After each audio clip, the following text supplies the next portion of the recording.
जब तक शक्ल साबित ना हो ये कौन है, किसका बेटा है, किस खानदान से है, किसके बेटी के साथ निकाह हो रहा है, अगर ये ज़रा बर भी पोशीदा है तो वो निकाह ही नहीं है।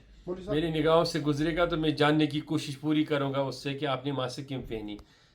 मर्द का चेहरा दिखाना और औरत का चेहरा छुपाना ये दोनों इस्लाम के हिस्से हैं, इंटरलिंक है। तो ये दोनों हिस्से हैं। हम ये नहीं कहते हैं कि कोई बेटी कोई हमारी बहन निकाह के वक्त में अपना चेहरा सबको दिखाए, वो भी तो गैर शरई है ना। सबसे पहले ये बताइए कि मास मैरिज का रिवाज चल रहा है, क्या मास मैरिज जायज़ है? अगर जायज़ है तो उसमें ना दूल्हे की शक्ल होती है ना दुल्हन की शक्ल होती है, एक बड़ी तादाद में दूल्हे भी होते हैं, दुल्हन भी होती है।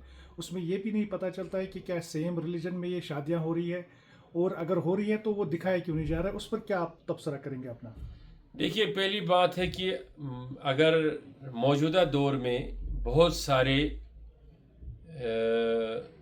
मकतब फ़िक्र अपने अपने तरीके से, बहुत सारी ऑर्गेनाइजेशंस अपने अपने तरीके से मास मैरिजेस करते हैं, जहां बाज़ाब्ता तौर दुल्हन और दुल्हा को बिठाया जाता है, खुतबा पढ़ाया जाता है और ऐलान होता है। निकाह में 2-3 चीज़ें लाजमी हैं, इजाब कबूल लाजमी है, खुतबा लाजमी है, ज़रूरी है, और उस तरीके से महर का ऐलान लाजमी है, और फिर इन दोनों के बारे में किसकी बेटी का किसके साथ अक़द हुआ ये लाजमी है।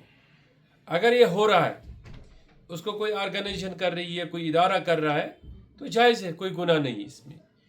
अगर इसमें ज़रा बर भी मशकूकियत हो और लोगों को बिठाया जा रहा है, पता नहीं किसका हो रहा है और किसके साथ हो रहा है, ऐसा भी है, मैंने सुना खुद, और मैं तस्दीक करता हूँ इस चीज़ की कि ऐसा मैं इससे पहले मुझे कई लोगों ने पूछा, तो ऐसा निकाह ऐसा जायज़ नहीं है। मास मैरिज करें, वहाँ 10, 20, 40 जोड़े भी हों, अच्छा है, लेकिन बाकायदा तौर वहाँ ऐलान होना चाहिए, और बाज़ाब्ता तौर किसका निकाह हो रहा है ऐलान होना चाहिए, किसके साथ हो रहा है, किसके साथ हो रहा है, किस मज़हब से हैं, वो तो होना नहीं चाहिए। हो रहा है वहाँ पर। अगर नहीं हो रहा तो सीधी सी बात है, उसमें मशकूकियत है, तो उसका कोई मकसद ही नहीं है, फिर वो निकाह कैसे हो गया। तो इस तरीके से मैं ये समझता हूँ कि किसके साथ हो रहा है, कहाँ हो रही है शादी, ये बाज़ाब्ता तौर ऐलान होना चाहिए, तभी वो यह निकाह लाजमी और शरीयत के मुताबिक है। मौलवी साहब, इसमें हम देख रहे हैं कि जो दुल्हा होता है उसका चेहरा ढका होता है, तो वो चेहरा अपने नहीं दिखाते, इसका देखिए, क्या हो ये एक कुछ रसूम है। नबी अलैहिस्सलाम के कल्चर में ये सब चीज़ें, कल्चर हम कहेंगे, सुन्नत कहेंगे, अब मैं इसलिए कह रहा हूँ कि दीनी कल्चर जो है हमारा इस्लामी कल्चर, ये इसको सहरा बोलते हैं।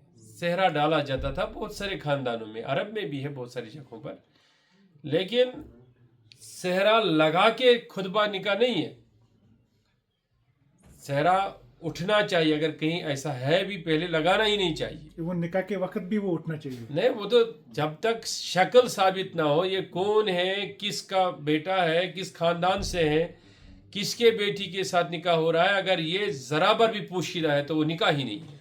मौलवी साहब, इस और एक और बात मैं कहूँगा कि यहाँ वाली का होना भी लाजमी है, यहाँ वाली का होना भी लाजमी है, ये भी ज़रूरी बात है। गलत फहमी है कि आजकल के दौर में कहते हैं कि अपनी मर्ज़ी के मुताबिक कोई निकाह नहीं कर सकता, ये एक गैर इस्लामी बात है। कोई कहेगा कि देखो इस बेटी को लड़का पसंद था, उस लड़के को लड़की पसंद थी, ऐसा इन्होंने किया, ये गैर जिम्मेदाराना या गैर इस्लामी, गैर इखलाकी शादी है, ऐसा कहना गुनाह है।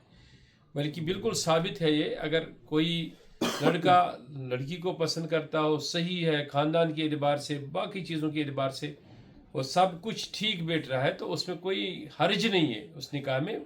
लेकिन वो सारी बातें जो होनी चाहिए वो किताब सुन्नत के मुताबिक हो, अच्छाई के मुताबिक हो, उसमें कोई हर्ज नहीं है, बिल्कुल जायज़ है। तो क्या कह सकते हैं ये स्कैंडल है? हाँ, तो दूसरा ये है कि हाँ, जब उन्होंने इजहार किया ना, तो उनकी वाली की मर्ज़ी उसमें शामिल होनी चाहिए। अब वाली के बगैर जो निकाह नहीं होता है ना, उसका होना लाजमी है, उसके बगैर कैसे हो सकता है। अब कोई अगर कहता है कि उसमें वाली भी नहीं है, बेटी को खबर ही नहीं है, बाप को खबर ही नहीं है, और मशकूक है किसके साथ हो रहा है, तो मैं ये समझता हूँ ये निकाह ही नहीं होगा जब तक चेहरा और शिनाख्त और अलामत ज़ाहिर नहीं होगी। इस मास मैरिज में हम देखते हैं मौलवी साहब के जो दूल्हा होता है उसने मास्क लगाई होती है, और आपने कहा कि پردہ ہٹانے کے بغیر جو ہے نکاح مکمل نہیں ہوتا ہے. تو ماسک ہٹاتے نہیں ہے اور آخر تک وہ ماسک لگی ہوتی ہے اور شاید ہی وہ گھر تک وہ ماسک اتارتے ہوں. اچھا اس ماسک کا کیا مقصد ہے میں نہیں سمجھ پایا, کیونکہ اگر ماسک اس لیے وہ اپنی شناخت چھپا رہا ہے اور اس کی نکاح میں کچھ ایسے اثرات ہیں کہ میں یہ شریعت کے یہ عوام کے سامنے یا گھر کے سامنے نہیں جاؤں گا, تو پھر یہ غلط ہے, پھر نکاح نہیں ہے. اگر ماسک کا کوئی اور مقصد ہو سکتا ہے, چونکہ میں نے ماسک والا کوئی ایسا سین دیکھا نہیں, میری نگاہوں سے گزرے گا تو میں جاننے کی کوشش پوری کروں گا اس سے کہ آپ نے ماسک کیوں پہنی. صحرا تو بہت سارے جگہوں پہ, یہاں کشمیر میں نہیں, باہر صحرا بہت پہنایا جاتا ہے. صحرا تو ہوتا ہے لیکن نکاح کے وقت صحرا کو اٹھایا جاتا ہے. مرد کا چہرہ دکھانا اور عورت کا چہرہ چھپانا یہ دونوں اسلام کے حصے ہیں, انٹرلنک ہے. تو یہ دونوں حصے ہیں. ہم یہ نہیں کہتے ہیں کہ کوئی بیٹی کوئی ہماری بہن نکاح کے وقت میں اپنا چہرہ سب کو دکھائے, وہ بھی تو غیر شرعی ہے نا. مطلب ہے کہ اس کا باپ کون ہے وہ جاننا ضروری ہے, تب بھی شناخت اس کی ظاہر ہوگی. وہ لڑکا کون ہے, اس کا نام کیا ہے, اس کا چہرہ جاننا ضروری ہے, تو تب ہی نکاح ہوگا. مولوی صاحب کئی ساری خبریں آئی ہیں اور آپ کہہ رہے کہ ہمیں بھی کئی سارے لوگوں سے ہم نے سنا ہے, کہ آپ کو لگ رہا ہے کہ یہ مشکوک لگ رہا ہے ایسے نکاح؟ نہیں, کہیں جگہوں پہ تو اچھے ہوتے ہیں ماس میریجز, کہیں جگہوں پہ اچھے ہوتے ہیں. میں سمجھتا ہوں ایسے ہونی چاہیے معاشرے میں, جہاں سب کچھ ظاہر ہوتا ہے وہ اس میں کوئی حرج نہیں ہے. اگر کہیں پہ بھی مشکوک ہوتا ہے تو سیدھی سی بات ہے وہ نکاح ہی نہیں ہے. تو مشکوک ماس میریجز میں نہیں جانا چاہیے, نہیں کرنا چاہیے. اگر ذرا پر بھی شک و شبہات ہے تو ان کو دور کرنا چاہیے. بہت شکریہ.